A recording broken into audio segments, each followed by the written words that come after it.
నమస్తే, welcome to okay TV. మన Banjara hills పెద్దమ్మ తల్లి టెంపుల్కి సంబంధించి మనం చూసాం. అక్కడ ఏ రకంగా మాధవీలత గారు బైఠాయించి అక్కడ ఎవరినైతే అరెస్ట్ చేసిన తర్వాత వాళ్ళని విడుదల చేయాలంటూ కూడా డిమాండ్ చేశారో దానికి సంబంధించి ఇప్పుడు ఆ ఇష్యూ తెలంగాణ వ్యాప్తించింది. సో మాట్లాడే ప్రయత్నం చేద్దాం. ఈరోజు మాధవీలత గారిని హౌస్ అరెస్ట్ చేయడం జరిగింది. మేడం, ప్రధానంగా అంటే మొన్న మాధవీలత గారు మాట్లాడేంత వరకు కూడా పెద్దమ్మ తల్లి విషయం అనేది బయటికి రాలేదు. ఈ రోజు మిమ్మల్ని అరెస్ట్ చేయడం జరిగింది. ఏం చేస్తారు, ఏం చెప్తారు? చాలా ఫస్ట్ టీవీ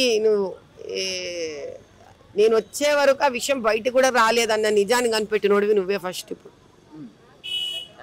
కరెక్ట్ చెప్పిన మాట కరెక్ట్. నేను అక్కడికి వచ్చి నీళ్ళల్లో తడిసి మొండిగా కూర్చొని ధర్నా చేసి నమ్మితే నమ్ము లేకపోతే లేదు, బస్తీ వాళ్ళని కూడా అడగండి, రాత్రి మొండిగా కూర్చున్న ట్రిమల్గిరిలో బొల్లారంలో అరెస్ట్ అయిన పిల్లల్ని కూడా వదిలిపెట్టాలా బస్తీ వాళ్ళని అని.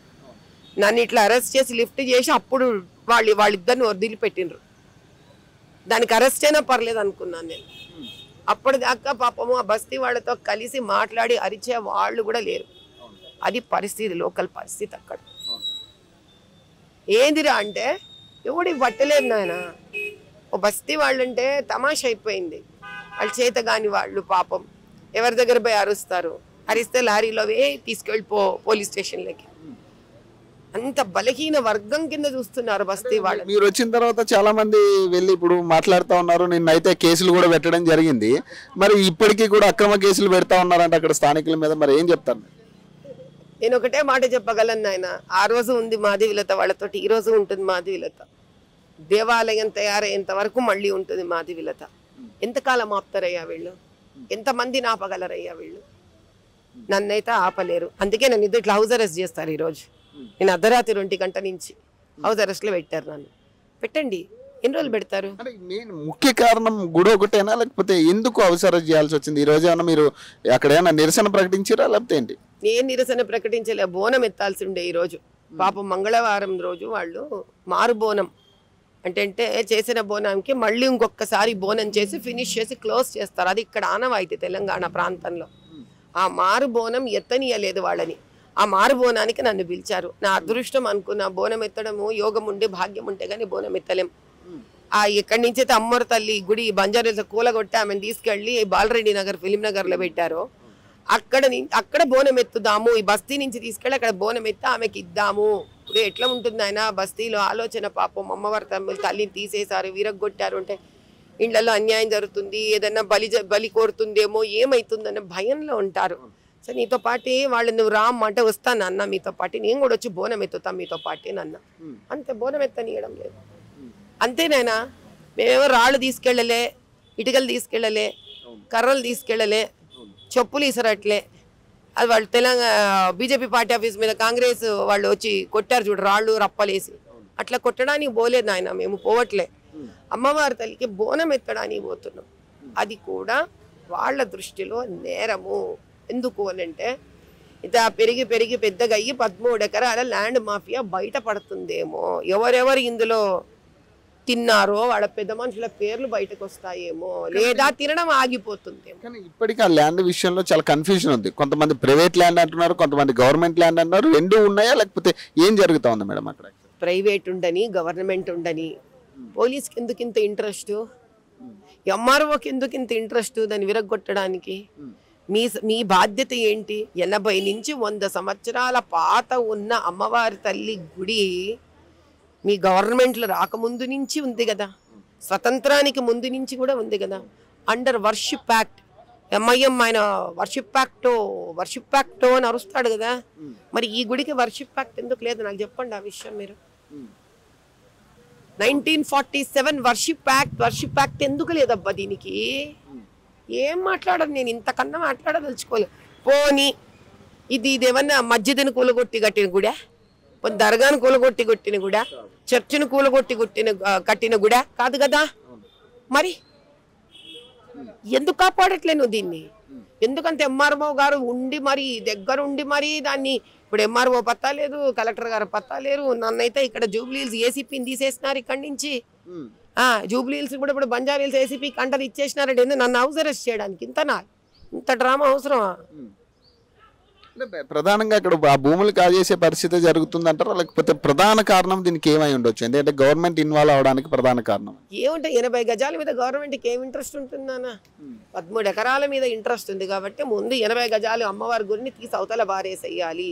అంటే వీళ్ళ మనస్తత్వం ఎట్లా ఉంది అంటే ల్యాండ్ మాఫియా కోసము బొట్లు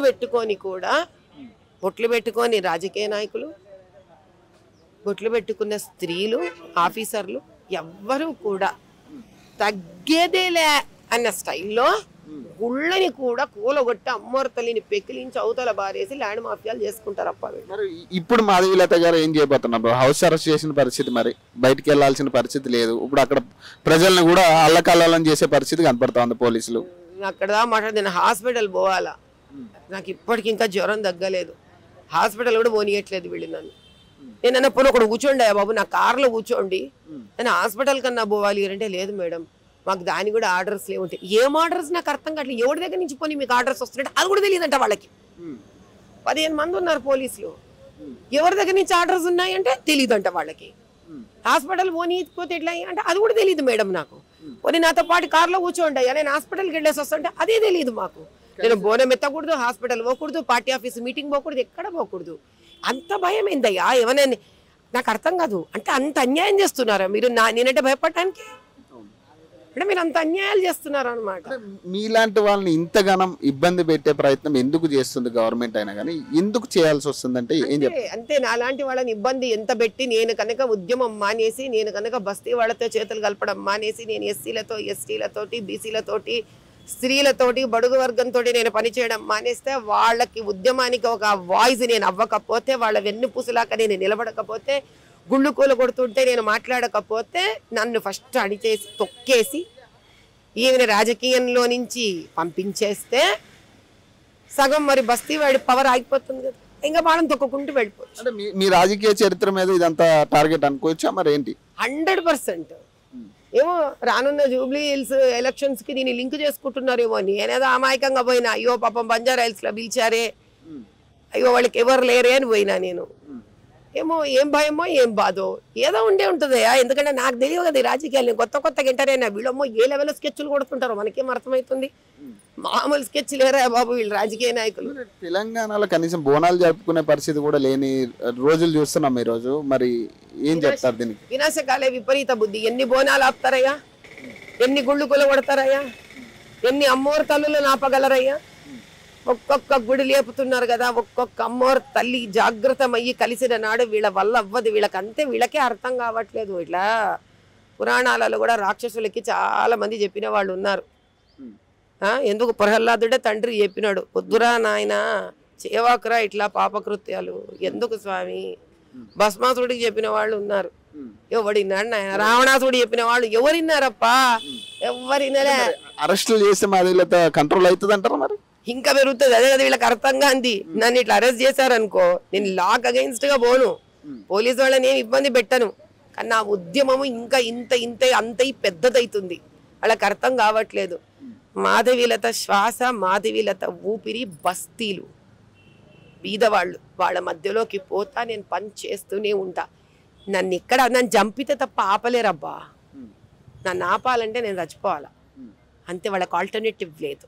మరి ఈ విషయంలో ఏం చెప్పదలుచుకున్నారు ఫైనల్ గా?